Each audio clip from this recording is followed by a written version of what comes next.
Pour la première fois depuis Carlos Reutemann, les fans argentins de F1 ont un pilote à suivre avec enthousiasme. Franco Colapinto a fait une entrée fracassante sur la scène de F1 après une promotion surprise pour remplacer Logan Sargent lors du Grand Prix d'Italie. Deux arrivées dans les points depuis ont suscité de ferventes demandes pour que le jeune pilote de Williams obtienne un siège en 2025, mais ses options sont limitées. Cependant, une opportunité surprenante pourrait s'ouvrir à lui. Mais est-ce vraiment ce qu'il souhaite? Et Williams l'accepterait-il? Avant de continuer cette vidéo, j'espère qu'elle vous plaira, n'hésitez pas à vous abonner, à mettre un petit commentaire même si vous n'êtes pas d'accord, c'est très important pour le référencement. N'hésitez pas aussi à mettre un petit pouce bleu. On se retrouve mercredi prochain à 19h. Allez, on continue. Franco Colapinto, pilote chez Williams, n'a disputé que 4 grands prix, mais il ne s'est fait déjà un nom. Après avoir remplacé Logan Sargent à la suite du Grand Prix des Pays-Bas, l'attention a été portée sur la capacité de Colapinto à faire le saut depuis la Formule 2 pour les dernières courses de la saison 2024 de F1. Quelques courses après le début de sa carrière en F1, Christian Horner a révélé à quel point la promotion de Colapinto avait été une surprise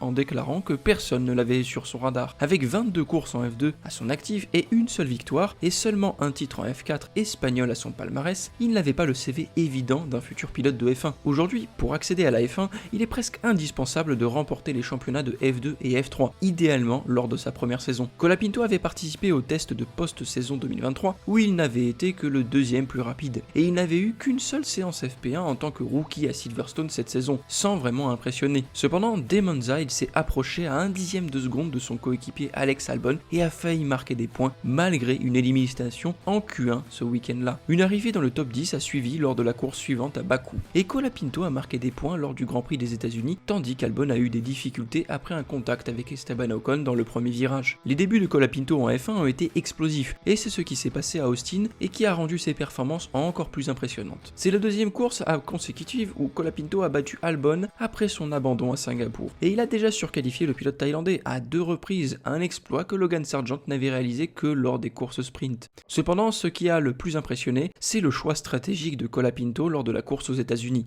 Interrogé sur la manière dont il avait réussi à faire et finir dans les points, alors qu'Albon n'avait pas réussi. Colapinto a alors déclaré « L'équipe ne voulait pas démarrer avec des pneus durs. Et j'ai dit « Allez, mettons des pneus durs et voyons ce qui se passe. » Ils ne voulaient pas, mais finalement je les ai convaincus. Avec seulement 3 grands prix d'expérience, Franco a eu le courage de s'opposer à ses ingénieurs, de leur dire la stratégie qu'il voulait suivre et surtout, il avait réussi à la faire fonctionner. Que ce soit par chance de débutant ou non, c'est une décision qu'il a prise et qui a porté ses fruits. Cela aurait été encore plus impressionnant si son meilleur tour n'avait pas été volé par Esteban Ocon à la fin de la course. Avec Alpine et Williams se battant pour la position au championnat des constructeurs, Ocon n'avait rien à perdre en rentrant au stand pour chausser des pneus tendres et priver Franco du point bonus qu'il méritait amplement. Après la course, Ocon a admis sa manœuvre en disant « Nous avons réussi à obtenir le meilleur tour pour l'équipe à la fin. Désolé pour Franco, il le méritait. » Avant même ce Grand Prix, il y avait déjà des appels pour que Franco obtienne un siège en F1 et sa performance n'a fait qu'amplifier ses demandes. L'attention qu'il a reçue des fans à Austin n'a pas pu passer inaperçue auprès des équipes et des sponsors. Partout où il allait, il était entouré par des fans argentins. Et avec la F1 restant en Amérique pour les prochaines courses, l'attention qu'il reçoit ne fera que croître. Nous avons ici un pilote qui impressionne dès ses premières courses,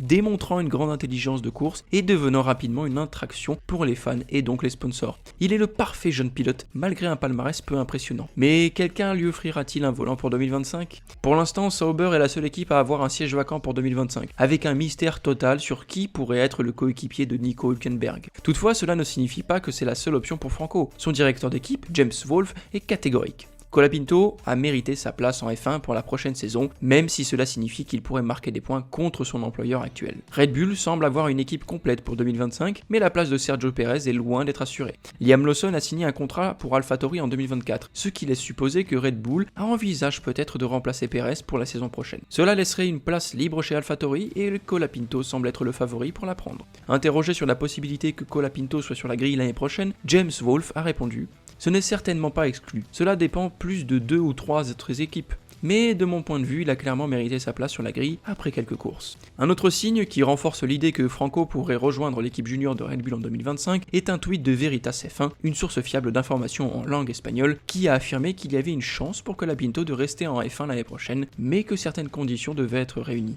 Selon eux, Helmut Marko, une figure clé de chez Red Bull, aurait un rôle décisif à jouer. Cependant, il y a 3 contre-arguments évidents à cette hypothèse. Premièrement, Sergio Pérez a un contrat pour 2025, mais Red Bull a déjà montré qu'il n'hésite n'hésitent pas à résilier des contrats avant terme, comme ils l'ont fait avec Nick DeVries et Daniel Ricciardo cette saison. Deuxièmement, Red Bull a ses propres jeunes pilotes qui méritent une chance. Isaac Hadjar est actuellement deuxième du championnat de F2 à seulement 4,5 points de Gabriel Bortoleto, qui est également pressenti pour le siège vacant chez Sauber. Si Hadjar remporte le titre en F2, il ne pourra pas participer à cette série l'an prochain et devra probablement passer une autre saison en tant que pilote de réserve chez Red Bull, ce qui n'est pas idéal pour sa carrière. Cependant, Red Bull n'a pas hésité à faire attendre Lawson pendant 2 saisons et cela a finalement été bénéfique pour sa carrière. Enfin, Williams ne voudra probablement pas perdre Colapinto au profit de Red Bull de manière permanente. Il semble que l'une des réticences à le laisser partir pour Sauber soit que Williams ne veut pas le prêter pour plus de 2 saisons.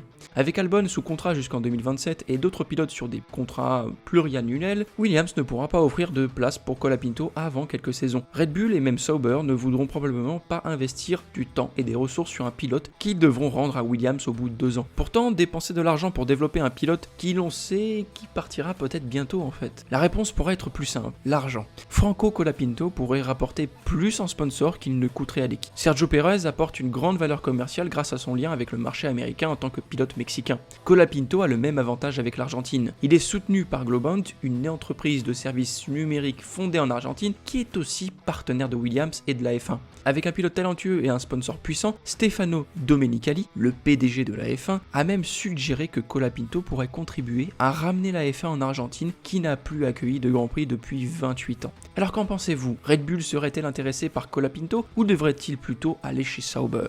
Ou bien Williams devrait-elle se séparer d'Albon dès maintenant et monter à bord du train de la hype de Franco? N'hésitez pas à vous abonner en tout cas si cette vidéo vous aura plu et j'espère en tout cas que vous me direz votre petit avis dans les commentaires, que vous mettrez un pouce bleu et je vous souhaite une très bonne soirée, un très bon week-end et à la semaine prochaine à mercredi 19h. Allez, ciao ciao.